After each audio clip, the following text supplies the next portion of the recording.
मैं विकास विश्वकर्मा आप सबका स्वागत करता हूं हमारे इस यूट्यूब चैनल में जिसका नाम है विकास स्टडी पॉइंट। सो फ्रेंड्स, इस वीडियो में हम बात करेंगे 12th क्लास पॉलिटिकल साइंस का चैप्टर नंबर 1 जिसका नाम है शीत युद्ध का दौर। शीत युद्ध का दौर जो चैप्टर है, इसके अलावा पॉलिटिकल साइंस में जितने भी चैप्टर हैं बहुत ही बेहतरीन चैप्टर है और एक दूसरे से रिलेटेड है, ठीक है ना। हर एक चीज को बेहतरीन तरीके से हम समझेंगे, बहुत ही अच्छे ढंग से समझेंगे और समझाने की गारंटी मेरी है। अगर किसी बच्चों को किसी प्रकार की किसी भी चीज में दिक्कत आती है, कमेंट सेक्शन में कमेंट करें और उस चीज पे मैं सेपरेट वीडियो बना के उसको दे दूंगा। अच्छा, इसके अलावा मैं बात करूं तो कई बच्चे ऐसे होते हैं कि जिनको एट द टाइम पे कुछ क्वेश्चन ऐसे होते हैं जो फंस जाते हैं और उनको नहीं आता है, तो वो ऐसे बच्चे आप हमें कॉल कर सकते हो। डिस्क्रिप्शन में हमारा नंबर है, आप उस पर कॉल करके बात कर सकते हो, ठीक है। इसके अलावा मैं बता दूं कि पूरे चैप्टर का मैंने ओवरव्यू तथा सिलेबस के बारे में मैंने बताया है कि कौन कौन सा चैप्टर आ रहा है, कौन कौन सा चैप्टर नहीं आ रहा है। इसके अलावा जो आपकी जो फर्स्ट बुक है, फर्स्ट बुक में जितने भी चैप्टर है उनका मैंने ओवरव्यू दिया है। जाके सबसे पहले आप वो देखिए, इस वीडियो को देखने से पहले आप उन वीडियो को देखिए ताकि आपको चीजें समझ में आए। ज्यादा बड़ी वीडियो नहीं है, आपकी 15-20 मिनट की शायद वीडियो होगी, उसमें जाके आप चीजों को देखिए, आपको बहुत ही बेहतरीन तरीके से समझ में आएगा। क्योंकि उसमें क्या है कि ओवरव्यू जब आपको समझ में आ जाएगा ना कि चैप्टर हम पढ़ने क्या वाले हैं, तो आपको मतलब यूं मान लो कि आधा काम ऐसे ही आसान हो जाएगा। तो इस वजह से मैं आपको बोल रहा हूँ कि जाके पहले वो वीडियो देखिए फिर इस वीडियो को देखिएगा। आई बात समझ में? चलिए अब इस चैप्टर को स्टार्ट करते हैं। अच्छा, वीडियो मिलेगी कहाँ पे? आइकन बटन पे आप देख रहे होगे, एक नोटिफिकेशन आ रहा होगा, उस पर क्लिक करके जा सकते हैं या फिर डिस्क्रिप्शन में उसका लिंक दे दिया जाएगा, आप उस पर जाके देख सकते हैं। शीत युद्ध का दौर, ये जो चैप्टर है, फर्स्ट चैप्टर है आपका। आप समझते हैं दौर का मतलब क्या होता है? दौर का मतलब होता है समय। क्या होता है? समय। शीत युद्ध का मतलब होता है शीत युद्ध। शीत का मतलब होता है कोल्ड, इंग्लिश में बोलते हैं इसको कोल्ड। युद्ध का मतलब होता है वॉर, यानी कि ये वॉर जिसको हम इंग्लिश में बोलते हैं कोल्ड वॉर। कोल्ड वॉर क्या होता है? ये देखो, एक टाइप से ना ये युद्ध का एक पार्ट होता है, एक प्रकार होती है। लेकिन इस युद्ध में क्या होता है, एक्चुअल में जो युद्ध हम देखते हैं जिसमें फाइटिंग होती है, अस्त्र शस्त्र के द्वारा लड़ाई होती है, लेकिन इस युद्ध में ऐसा कुछ नहीं होता है। ये जो लड़ाई होती है, ये लड़ाई सिर्फ और सिर्फ जिसमें हम देखते हैं मनमुटाव, एक दूसरे देश में तनाव और इसके अलावा संघर्ष होता है, लेकिन एक्चुअल में जो युद्ध होता है वो नहीं होता है। आई बात समझ में? शीत युद्ध का दौर, ये जो चैप्टर का नाम है, नाम समझना बहुत ज्यादा इंपॉर्टेंट है। शीत युद्ध का दौर, दौर मतलब होता है समय। शीत युद्ध एक ऐसा टाइम जहां पे युद्ध की स्थिति तो बनी रहती है, संभावना होती है कि लगता है कि युद्ध हो जाएगा हो जाएगा हो जाएगा, लेकिन एक्चुअल में कोई युद्ध नहीं होता है। उसी को हम क्या बोलते हैं? शीत युद्ध बोलते हैं। अब इस चैप्टर को में हम ये देखने वाले कि क्या क्या पढ़ने वाले हैं। ये जो शीत युद्ध का जो चैप्टर है, ये दो महाशक्तियों के ऊपर है। एक महाशक्ति का नाम है अमेरिका, दूसरे महाशक्ति का नाम है सोवियत संघ। अमेरिका और सोवियत संघ में जो चला था, जिसको हम बोलते हैं शीत युद्ध बोलते हैं। अब चलिए बात करते हैं इस चीज की स्टार्टिंग कहाँ हुई थी, स्टार्टिंग कहाँ पे हुई थी, इस चीज को समझते हैं। देखिए, आपने पढ़ा होगा, याद होगा आपको, जो प्रथम विश्व युद्ध हुआ था, विश्व युद्ध, वो कब हुआ था? 1914 से लेकर 1918 के बीच में हुआ था। और इसके अलावा जो द्वितीय विश्व युद्ध हुआ था, ठीक है, द्वितीय विश्व युद्ध ये कब हुआ था? 1939 से लेकर 1945 के बीच में क्या हुआ था? द्वितीय विश्व युद्ध हुआ था। यहीं से जो द्वितीय विश्व युद्ध जब खत्म हुआ था, वहीं से शीत युद्ध की स्टार्टिंग हुई थी। अब समझते हैं कैसे। जो द्वितीय विश्व युद्ध हुआ था वो दो राष्ट्रों के बीच में हुआ था। राष्ट्र मतलब क्या? जिसमें ऐसे देश, जिसमें विभिन्न देश मिलकर शामिल हो। जैसे दो राष्ट्र कौन से देश थे? एक मित्र राष्ट्र, ठीक है, और जो दूसरा था जिसको बोलते हैं धुरी राष्ट्र। जो मित्र राष्ट्र बना था, ये 4 देशों से मिलकर बना था। हालांकि इसमें और देश थे, लेकिन जो 4 हैं वो बहुत ज्यादा इंपॉर्टेंट है। कौन कौन से? एक है ब्रिटेन, नाम आपने सुना होगा, ब्रिटेन, फ्रांस, एक है अमेरिका और एक है सोवियत संघ। यानी कि हम देख सकते हैं 4 देश है, ब्रिटेन, फ्रांस, अमेरिका और सोवियत संघ। ऐसे ही धुरी राष्ट्र में जो थे वो कौन थे? जर्मनी, जापान और इटली। जर्मनी, जापान और इटली। मित्र राष्ट्र में 4 देश, ब्रिटेन, फ्रांस, अमेरिका और सोवियत संघ। और इसके अलावा जो धुरी राष्ट्र है उसमें जर्मनी, जापान और इटली, ये देश थे। अब इनके बीच युद्ध हुआ था। युद्ध की स्टार्टिंग कब हुई थी? 1939 में स्टार्ट हुई थी। और ये युद्ध होते होते कब पहुंच गई थी? 1945। या आप देख सकते हो कि 6 साल में इस युद्ध को 6 साल में इस युद्ध को कंप्लीट किया गया था, ठीक है, 39 से लेकर 45 में। अब देखिए इसमें क्या है, इसमें एक टाइम ऐसा होता है कि जब ये दोनों जो राष्ट्र हैं एक दूसरे को लड़ने के लिए पूरा मतलब तैयार थे और लड़ा भी, मैं मुकाबला भी किया था, जर्मनी, जापान और इटली। यहाँ पे अगर देखने वाली बात है, अमेरिका और सोवियत संघ ऐसी महाशक्तियां थी जो काफी मजबूत थी, तो इस वजह से चांसेस बहुत ज्यादा था इसको जीतने का, मित्र राष्ट्र को, और ऐसा ही हुआ, मित्र राष्ट्र जीत गया था। लेकिन ये लोग भी हार मानने के लिए तैयार नहीं थे। जर्मनी ने अपना हार स्वीकार कर लिया था, इटली ने भी अपना हार स्वीकार कर लिया था, लेकिन जो जापान था, जापान हार नहीं स्वीकार कर रहा था, तो वो अकेले ही सामना करने के लिए तैयार था। लेकिन आपको पता है कि जब 3 लोग मिलकर कुछ नहीं कर पाए तो अकेला क्या करेगा, तो ये चीज है। अब सब चीज को देखते देखते जापान ने भी अपना हार स्वीकार करने का ठान लिया। अब जब हार स्वीकार कर लिया, लेकिन इसके बावजूद हुआ क्या, अब इसी चीज का फायदा उठाकर अमेरिका जो महाशक्ति थी, अमेरिका ने क्या कर दिया, हमला कर दिया। किस पे, जापान पे। जापान के 2 शहर हिरोशिमा और नागासाकी, हिरोशिमा और नागासाकी पे इसने क्या किया, परमाणु हमला कर दिया, और परमाणु हमले की वजह से इन शहरों का तहस नहस हो गया, पूरा खात्मा हो गया, ठीक है।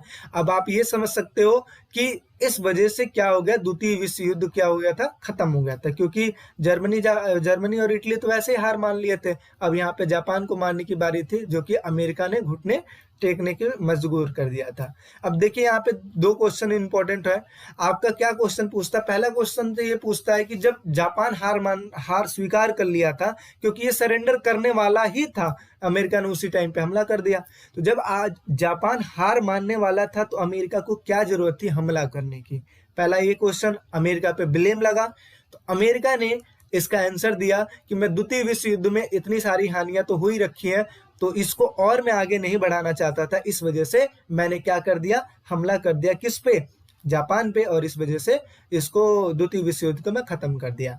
लेकिन आप यहाँ पे दूसरा क्वेश्चन में ये देख सकते हो कि अमेरिका के क्या मंसूबे थे हमला करने के। तो या अमेरिका के मंसूबे ये थे कि जहां पे ब्रिटेन, फ्रांस, सोवियत संघ, अमेरिका ऐसे देश शामिल है, वहां पे अमेरिका ने ही जापान पे क्यों हमला किया, इस वजह से क्योंकि ये सोवियत संघ को दिखाना चाहता था कि हम 4 तो है, लेकिन असली ताकतवर मैं हूं, और मेरे वजह से ये इस युद्ध को जीता गया।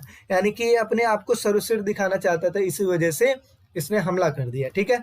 अब देखिए यहां से अमेरिका और सोवियत संघ में मन मुटाव होना स्टार्ट हो गया, इनके बीच में मन मुटाव होना स्टार्ट हुआ। इसी वजह से शीत युद्ध की जो स्टार्टिंग बोली जाती है, कब से कब बोली जाती है, 1945 से लेकर 1991 के बीच में बोली जाती है। आई बात समझ में। अब आपको चीजें समझ में आ रही होगी कि शीत युद्ध की स्टार्टिंग कहाँ हुई थी, यहीं से स्टार्ट हुई थी। अब देखो यहाँ पे क्या है, शीत युद्ध का दौर, यानी कि एक ऐसा समय जब शीत युद्ध स्टार्ट हुआ था अमेरिका और सोवियत संघ के बीच। यहाँ पे एक्चुअल में कोई, जैसे आप देखते हो कि जापान पे हमला कर दिया गया, ऐसा कोई युद्ध नहीं हुआ था, बल्कि युद्ध के जगह पे तनाव रहता था। जैसे देखते हो ना, मनमुटाव होता है एक दूसरे देश में, ठीक है, संघर्ष होता है, ठीक है, तनाव, संघर्ष, मतभेद, ये सारी स्थिति होती है कि लगता है कि युद्ध हो जाएगा, लेकिन एक्चुअल में युद्ध नहीं होता है। अच्छा, समझने के लिए आप इसको क्या समझ सकते हो, शीत युद्ध मतलब एक ठंडी लड़ाई बोल सकते हो, जहां पे दिमाग से काम लिया जाता है, कोई फाइटिंग करके काम नहीं लिया जाता है। आई बात समझ में। अच्छा, अब देखो क्या होता है आगे। अब जैसे अमेरिका ये हो गया, सोवियत संघ ये हो गया। अब अमेरिका सोवियत संघ को पिछाड़ने के लिए विभिन्न प्रकार के सेनाओं का संगठन करने लगता है, जहां पे उसने 3 प्रकार के संगठन बनाया था। कौन कौन से ये सैनिक संगठन थे, एक था नाटो, एक था सीटो, और एक था सेंटो, ठीक है। नाटो, सीटो, सेंटो, ये 3 प्रकार के संगठन बनाए थे, नाटो, सीटो, सेंटो। और ऐसे ही सेम सोवियत संघ ने भी संगठन बनाया था, जिसको बोलते हैं वार्सा पैक्ट, ठीक है। इसका कब बनाया था, इस चीज को समझते हो, 1945 में इसको बनाया, 1949 में इसको बनाया गया था, 1949 में। अच्छा, इसके अलावा सीटो को कब बनाया गया था, 1954 में। सेंटो को कब बनाया गया था, 1955 में। इसके अलावा वार्सा पैक्ट को कब बनाया गया था, 1955 में। अब आपको पता है कि ये डेट को कैसे याद किया गया है, इतनी जल्दी जल्दी मैं बता रहा हूँ, कैसे बता रहा हूँ, क्योंकि ये जो डेट है, इस डेटों को याद करना बहुत ही ज़्यादा इंपॉर्टेंट है और बहुत ही अच्छे ढंग से आप याद कर सकते हो। बस दिमाग आपको लगाना है, कैसे लगाना है वो मैं आपको सारी चीज़ बताऊंगा। नाटो 1949, सीटो 1954, सैंटो 1955। और जब सैंटो की स्थापना हुई थी उसी टाइम पे वार्सा पैक्ट की स्थापना हुई थी 1955 में। चीजें समझ में आ गई। अच्छा, अब जैसे पूरा विश्व है, पूरा विश्व है और आपको पता है विश्व में दो महाशक्तियां बहुत ज्यादा थी, मतलब ताकतवर ज्यादा थे, एक अमेरिका हो गया, एक सोवियत संघ हो गया। अमेरिका की जो विचारधारा थी, विचारधारा यानी कि वैसा सिद्धांत जिस चीज पे ये चीज चलता है, यानी कि विचार जो धारा थी वो कौन सी विचारधारा थी, पूंजीवाद। और एज इट इज जो सोवियत संघ की जो विचारधारा थी वो कौन सी थी, साम्यवाद। ठीक है, तो इस युद्ध को आप क्या बोल सकते हो कि ये जो युद्ध था, इस युद्ध को आप ये बोल सकते हो कि ये विचारधाराओं की भी लड़ाई थी, जहां पे पूंजीवाद अमेरिका बोल रहा था पूंजीवाद सबसे श्रेष्ठ है, जहां पे साम्यवाद मतलब सोवियत संघ बोल रहा था साम्यवाद सबसे श्रेष्ठ है। ठीक है, चीजें समझ में आ गई। और इस चैप्टर में इन्हीं सब चीजों के बारे में पढ़ेंगे कि अमेरिका का विस्तार कैसे हुआ, सोवियत संघ का विस्तार कैसे हुआ। बहुत ही बेहतरीन ढंग से चीजें समझ में आ रही है। एक बार मैं फिर आपको बोल रहा हूं कि अगर जिस बच्चे ने फर्स्ट जो इसका मैं इंट्रो पार्ट दिया हूं, जहां पे मैंने डिलीटेड सिलेबस बताया है और जो न्यू सिलेबस है उसके बारे में मैंने डिस्कस किया है, उसको जाके उस वीडियो को देखिए ताकि आपको पूरा ओवरव्यू समझ में आ जाएगा, क्योंकि हर एक चैप्टर के बारे में मैंने बताया है। ज़्यादा नहीं, एक चैप्टर को समझाने के लिए 1 मिनट लगा है, चीज़ों को मैंने बहुत ही अच्छे ढंग से समझाया है। आइकन में वीडियो मतलब नोटिफिकेशन आ जाएगा, उस पर जाके क्लिक करके देख सकते हैं। इसका डिस्क्रिप्शन में लिंक दे दिया जाएगा, उस पर जाके देख सकते हैं। ठीक है, तो ये था ओवरव्यू। अब चलिए एक्चुअल में जो चैप्टर है उस चीज को स्टार्ट करते हैं। शीत युद्ध का दौर। शीत युद्ध का अर्थ क्या होता है, जहां पे आप चीज समझे क्या है, जब दो या दो से अधिक देशों के बीच एक ऐसी स्थिति बन जाए कि लगे युद्ध होकर रहे, लगता है कि युद्ध हो जाएगा हो जाएगा हो जाएगा, लेकिन वास्तव में कोई भी युद्ध नहीं होता है। इसी को क्या बोलते हैं, शीत युद्ध बोलते हैं। इसमें युद्ध की पूरी संभावना रहती है कि लगता है कि हाँ युद्ध होगा, बट लेकिन युद्ध नहीं होता है। युद्ध की आशंका रहती है, डर होता है, तनाव रहता है, संघर्ष जारी रहता है, लेकिन वास्तव में कोई युद्ध नहीं होता। इसी को क्या बोलते हैं, शीत युद्ध बोलते हैं। और ऐसा किन दो देशों के बीच में हुआ था, अमेरिका और सोवियत संघ के बीच में हुआ था 1945 से लेकर 1990 के बीच में। अच्छा, 90-91 बोल सकते हो, मर्जी आपकी है, क्योंकि यहीं से सोवियत संघ का विघटन स्टार्ट हो गया था। एक चीज यहाँ पे समझो, शीत युद्ध का अर्थ ये आपका आता है 2 नंबर के क्वेश्चन में। ये पूरा डेफिनेशन आपको लिखना है, तभी जाके आपको नंबर मिलेंगे, क्योंकि आपको पता है 12th क्लास है, कोई छोटी मोटी क्लास नहीं है। इस वजह से चीजों को बहुत ही बेहतरीन ढंग से समझना। जब दो या दो से अधिक देशों के बीच ऐसी स्थिति बन जाए कि लगे युद्ध होकर रहेगा, लेकिन वास्तव में युद्ध नहीं होता, उसी को क्या बोलते हैं, शीत युद्ध बोलते हैं। और इसके अलावा इसमें शीत युद्ध में क्या होता है, आशंका, डर, तनाव लगा रहता है कि युद्ध हो जाएगा, लेकिन वास्तव में कोई युद्ध नहीं हुआ होता है। जैसे अमेरिका और सोवियत संघ के बीच में ये चीजें हुई थी। एक चीज और यहाँ पे समझो, मैं 3 चीज में चैप्टर को कवर अप कराऊंगा। पहला चीज तो मैं ओवरव्यू, जैसे मैं पूरी चीज में पढ़ा रहा हूँ, एक ऐसी वीडियो बनेगी। दूसरी चीज, इसमें मैं क्वेश्चन आंसर के बारे में बताऊंगा, हर वो क्वेश्चन आंसर जो इंपॉर्टेंट है चैप्टर वाइज में बताऊंगा। और तीसरी चीज 10 ईयर के जो पेपर है उसका क्वेश्चन प्रोवाइड कराऊंगा, ताकि आपको आइडिया लग जाए कि कैसे कैसे पेपर आते हैं, कैसे कैसे क्वेश्चन आते हैं, और किन किन की संभावना है आने वाले मतलब आने वाले एग्जाम में किन किन क्वेश्चनों की संभावना है। चीजें समझ में आ गई। अच्छा, आगे बात करते हैं। जैसा कि आपने अभी पढ़ा है कि प्रथम विश्व युद्ध हुआ था, कब हुआ था, 1914 से लेकर 1918 के बीच में प्रथम विश्व युद्ध हुआ था। द्वितीय विश्व युद्ध कब हुआ था, 1939 से लेकर 1945, 2 देशों के बीच में हुआ था, मित्र राष्ट्र और धुरी राष्ट्र। ठीक, मित्र राष्ट्र में कौन कौन से देश थे, अमेरिका, ब्रिटेन, फ्रांस, सोवियत संघ। धुरी राष्ट्र में कौन से थे, जर्मनी, जापान और इटली। इतनी चीजें समझ में आ गई, जो कि मैंने ऊपर ही समझा दिया हूँ, और इसी वजह से मैं तेजी से पढ़ा रहा हूँ, क्योंकि मैं ऊपर ओवरव्यू पूरा दे दिया हूँ। ठीक है, वीडियो लेंदी ना हो, इस वजह से तेजी से मैं पढ़ा रहा हूँ। आगे, अमेरिका जापान पर परमाणु हमला कब हुआ था, अमेरिका ने जापान पर हमला किया था, कब किया था, 1945 में किया था, 9 अगस्त और 6 अगस्त। हिरोशिमा और नागासाकी पर बम गिरा दिया गया था, और उन बमों का जो नाम था लिटिल बॉय और फैटमैन। कभी काल जो है 1 नंबर के क्वेश्चन में इनका भी नाम पूछ लेता है कि लिटिल बॉय और फैटमैन क्या, मतलब ये कौन से बम थे। ठीक है, या ये बोल सकता है कि जो अमेरिका ने जो जापान पे हमला किया था उन बमों का नाम बताइए। तो लिटिल बॉय और फैट मैन इसका नाम था। और आपको पता है कि एमसीक्यू के क्वेश्चंस आ गए हैं, तो इस वजह से इनके क्वेश्चन आने के चांसेस बढ़ जाते हैं, ठीक है। बट टेंशन लेने की कोई जरूरत नहीं, हर एक चीज को बेहतरीन ढंग से पढ़ने वाले हैं। तो अमेरिका और जापान पे जो हमला हुआ, अमेरिका ने जो जापान पे हमला किया था, लिटिल बॉय फैटमैन उन बमों का नाम था। बमों की क्षमता क्या थी? 15 से लेकर 21 टन। और आप ये चीज देख सकते हो इन इमेज में कि ये जो शहर थे, इन शहरों का क्या खात्मा हुआ था। ये परमाणु बम से जो हमला हुआ था, जिसकी वजह से ये यहाँ की जो अर्थव्यवस्था थी, यहाँ की जो भूमि थी, जो बिल्डिंग्स थे, सब तहस नहस हो गए थे। चीजें आप देख सकते हो, ठीक है। इसके अलावा आप समझ सकते हो कि जो भूमि की जो उर्वरक शक्ति होती है वो भी खत्म हो जाती है इसी चीज की वजह से, ठीक है। और वहां पे जो बच्चे उस टाइम पे पैदा होते थे, अपंग होते थे, लूले लंगड़े ऐसे करके होते थे, क्योंकि आपको पता है जो हमारी बॉडी बनी है 5 चीजों से मिलकर बनी, छित जल पावक गगन समीरा, है ना। 5 चीजों से मिलकर बनी है। जब भूमि में ही मतलब आक्रमण करके जो भूमि है, भूमि को ही जब तहस नहस करने की कोशिश की गई थी, तो वहां का इन्वायरमेंट होगा कैसे। तो चीजें आप देख सकते हो क्या क्या खात्मा हुआ था, कैसे कैसे हुआ था, ठीक है। आगे बात करते हैं शीत युद्ध का कारण। कारण क्या था शीत युद्ध होने का? तो दोनों महाशक्तियां दूसरे विश्व युद्ध के बाद, जस्ट बाद 1945 में युद्ध खत्म हुआ था और इसके बाद शीत युद्ध का स्टार्टिंग हो गया था। तो दोनों महाशक्तियां द्वितीय विश्व युद्ध के बाद जब एक दूसरे के मुकाबले खड़ी हो गई, तो उनके बीच हथियारों की होड़ स्टार्ट हो गई। हथियारों का होड़ कैसे? अब अमेरिका सोवियत संघ को पिछाड़ना चाह रहा था, तो इस वजह से मतलब अपने शस्त्रों का प्रोडक्शन ज्यादा करने लगा, और एज इट इज सोवियत संघ भी अमेरिका को पीछे करने के लिए हथियारों को होड़ स्टार्ट कर दिया। इसके अलावा आप देख सकते हो आपसी प्रतिस्पर्धा, मतलब कंपटीशन, एक दूसरे को पिछाड़ने के लिए, यह भी एक प्रकार का कारण बना। इसके अलावा हथियारों की जो होड़ थी, आप समझ सकते हो शस्त्रों का जो प्रोडक्शन हुआ था, उसकी वजह से मतलब शीत युद्ध को बढ़ावा मिला।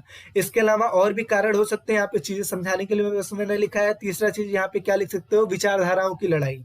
अमेरिका की विचारधारा पूंजीवाद थी, सोवियत संघ की विचारधारा साम्यवाद थी। तो ये भी एक प्रकार की लड़ाई थी जिसने शीत युद्ध को, मतलब शीत युद्ध का एक कारण बना, ठीक है। आगे समझते हैं। शीत युद्ध विचारधाराओं की लड़ाई थी। इसमें देखिए शीत युद्ध में विचारधाराएं कौन कौन सी थी? दोनों महाशक्तियां की अलग अलग विचारधारा थी। अमेरिका का पूंजीवाद, सोवियत संघ का साम्यवाद। अमेरिका ऐसा मानता था कि दुनिया में आर्थिक सामाजिक जीवन को सूत्रबद्ध करने का सबसे अच्छा सिद्धांत क्या है? पूंजीवाद है। सोवियत संघ ये मानता था कि दुनिया में आर्थिक सामाजिक जीवन को सूत्रबद्ध करने का सबसे अच्छा सिद्धांत क्या है? साम्यवाद है।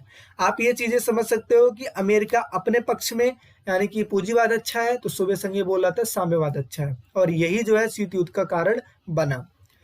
अब समझते हैं पूंजीवाद और साम्यवाद होता क्या है। पूंजीवाद कौन सी विचारधारा होती है? पूंजीवाद विचारधारा एक ऐसी विचारधारा थी जिसमें समाज में सरकार का जो हस्तक्षेप होता है, जो मतलब इंटरफेयर होता है जो गवर्नमेंट का, वो क्या होता है? कम होता है। व्यापार को अधिक महत्व दिया जाता है और निजी व्यवस्था को ज्यादा महत्व दिया जाता है। यानी कि इस चीज को समझते हैं कैसे? जैसे आप देख सकते हो कि जो अमेरिका है और जो सोवियत संघ है, पूंजीवाद को समझना है तो आप बस इस चीज को समझिए कि पूंजीवाद एक ऐसी विचारधारा थी, उसमें क्या था कि जो जितना मेहनत करेगा उसको उतना ही प्रॉफिट होगा। आज के टाइम पे आप देखते हो इंडिया जैसे देश में कि जो जितना मेहनत करता है वो उतना ही अमीर होता है, या उतना ही समाज में प्रतिष्ठावान होता है मेहनत की वजह से, ठीक है। और यही है पूंजीवाद, जहाँ पे निजी संपत्ति रखने पर ज्यादा महत्व दिया जाता है, यानी कि जो जितना मेहनत करेगा उसको उतनी प्रॉपर्टी रखने की मतलब चांसेज है, अधिकार है। तो इसमें क्या है, पूंजीवाद को समझ सकते हो। पूंजीवाद एक ऐसी विचारधारा थी जिसमें व्यापार को अधिक महत्व दिया जाता था, और इसके अलावा इसमें मेहनत पे ज्यादा जोर दिया जाता था कि जो जितना अमीर रहेगा, उस मतलब जो जितना मेहनती रहेगा वो इतना ही समाज में अमीर रहेगा। इसमें सारे व्यक्ति को समान नहीं रखा जाता था, इसमें व्यक्ति मेहनत के हिसाब से एक दूसरे को कंपीट कर सकते थे, कंपटीशन दे सकते थे। लेकिन जो साम्यवाद था इसके पूरा अपोजिट था। इसमें यह बोला गया था सारे व्यक्ति समान है और सभी को रोटी कपड़ा पाने का अधिकार है, रोटी कपड़ा मकान पाने का अधिकार है, और सभी क्या करेंगे, गवर्नमेंट के लिए काम करेंगे और गवर्नमेंट सभी को ये सारी चीज मुहैया करवाएगी, रोटी कपड़ा मकान, ठीक है। तो ये चीज आप समझ सकते हो, जहां पे मेहनत पे ज्यादा जोर दिया जाता है वहां पे जो साम्यवाद था वो गवर्नमेंट की जो रणनीति होती थी उस चीज पे ज्यादा ध्यान देता था। ठीक है, चीजें समझ में आ गई। यहाँ पे साम्यवाद। साम्यवाद विचारधारा एक ऐसी विचारधारा होती है जिसमें समाज की सारी व्यवस्था सरकार के हाथ में रहेगी। इसमें सरकार के हाथ में रहेगी। इसमें जो निजी संपत्ति उसको रखना नहीं है, यानी कि निजी संपत्ति रखने का अभाव है। इसमें देखो, इस व्यवस्था में निजी संपत्ति का विरोध किया जाता है। ये चीजें आपको समझ में आ गई होगी। पूंजीवाद और साम्यवाद, डिफरेंस समझ लेते हैं। पूंजीवाद मॉडल, साम्यवाद मॉडल। पूंजीवाद मॉडल यानी कि उदारी लोकतांत्रिक मॉडल इसको बोलते हैं, और साम्यवाद मॉडल को क्या बोलते हैं? साम्यवाद मॉडल बोलते हैं। इसमें क्या है, पूंजीवाद में पहला टॉपिक, पहला जो पॉइंट है, निजी संपत्ति के आधार पर बल, यानी कि निजी संपत्ति को ज्यादा ध्यान दिया जाता है, और इसमें निजी संपत्ति का विरोध किया जाता है। इसमें भूमि, फैक्ट्री, संचार, परिवहन और इसके अलावा बैंक पूरी तरह से राष्ट्रीयकरण का विरोध करते हैं, यानी कि गवर्नमेंट के अंडर ज्यादा नहीं रहेगा। और इसमें क्या है कि इसमें राज्यों का हस्तक्षेप ज्यादा होता है, यानी कि राज्यों के अंडर ही इत्यादि चीजें रहेंगी। तीसरे पॉइंट की अगर बात करें तो इसमें व्यापार को अधिक महत्व दिया जाता है, और इसमें सरकारी योजनाओं को ज्यादा महत्व दिया जाता है। अगर अगले पॉइंट की बात करें तो इसमें खुली प्रतिस्पर्धा होती है, यानी कि कंपटीशन ज्यादा होता है, और इसमें खुली प्रतिस्पर्धा नहीं होती है। आगे अगर बात करें तो इसमें अमेरिका, पश्चिमी यूरोप जैसे अधिकतर देश है, और इसमें अगर बात करें तो रूस, पोलैंड और चीन और क्यूबा इत्यादि देश हैं। ठीक है, तो ये हो गया आपका डिफरेंस पूंजीवाद और साम्यवाद। कभी काल ये भी क्वेश्चन पूछ लेता है 2 नंबर से लेकर 4 नंबर के बीच में। आई बात समझ में? तो चीजें बहुत ही बेहतरीन ढंग से समझिए ताकि हर एक चीज अच्छे तरीके से समझ में आए। अब देखिए, ये जो हमारा वर्ल्ड है, इसमें जो ग्रीन दिखाई दे रहा है, जितने भी ग्रीन दिखाई दे रहे हैं, इसको ये अमेरिका वाले देश हैं, यानी कि ऐसे देश जो किसको अपना रखे हैं? पूंजीवाद को अपना रखे हैं, वो देश है ग्रीन वाले। और जो येलो रंग के दिखाई दे रहे हैं, ये कौन से? जो ऐसे देश जो साम्यवाद अपना रखे हैं, यानी कि ये सोवियत संघ है। ठीक है, और जो ये रेड रंग के दिखाई दे रहे हैं, ये कौन से देश है? ऐसे देश जिन्होंने गुट निरपेक्षता को अपना रखा है। ठीक है, अब ये समझेंगे गुट निरपेक्षता होता क्या है। ठीक है, आगे समझेंगे। अब यहाँ पे एक चीज समझने वाली बात है कि 3 प्रकार की दुनिया, यानी कि हमारा विश्व 3 प्रकार की दुनिया में डिवाइड हो रखा था। कौन कौन सी? एक था प्रथम विश्व, दूसरा द्वितीय विश्व, और तीसरा क्या है? तृतीय विश्व। पहला प्रथम विश्व, वो विश्व जो ऐसे देश हैं जैसे अमेरिका, इसके अलावा अमेरिका में जैसे पूंजीवाद है वो, यानी कि प्रथम विश्व में क्या आते हैं? वो देश जो पूंजीवाद को अपना रखे हैं। अमेरिका और पूंजी वाले देश जो हैं किस में आते हैं? प्रथम विश्व में होते हैं। इसी को क्या बोलते हैं? फर्स्ट वर्ल्ड बोलते हैं। इसके अलावा द्वितीय दुनिया में वो देश होते हैं जैसे साम्यवादी देश और सोवियत संघ और साम्यवादी देश, वो कौन से में होते हैं? द्वितीय दुनिया में, यानी कि सेकंड वर्ल्ड में होते हैं। और एक होता है तीसरी दुनिया, इसमें वो देश हैं जैसे भारत जैसे देश और जो गुट निरपेक्षता को अपना रखे हैं वो वाले देश, इनको बोलते हैं तृतीय दुनिया, यानी कि थर्ड वर्ल्ड। तो ये चीजें आपको समझ में आएंगी। प्रथम वर्ल्ड उनको बोलते हैं अमेरिका और पूंजीवाद वाले देश को, द्वितीय दुनिया साम्यवाद सोवियत संघ वाले देश को, और इसके अलावा तृतीय दुनिया भारत और गुट निरपेक्षता वाले देश को। चीजें समझ में आ गई। आगे का जो चैप्टर है वो डिस्कस करेंगे अगले पार्ट में, क्योंकि ये वीडियो थोड़ी सी लेंदी हो जाएगी इस वजह से। बाकी हर एक चीज आपको बहुत ही बेहतरीन ढंग से चीजें समझा दी गई है, और आप पढ़िए, अच्छे से पढ़िए। मिलते हैं नेक्स्ट वीडियो में। Thank you so much for watching this video.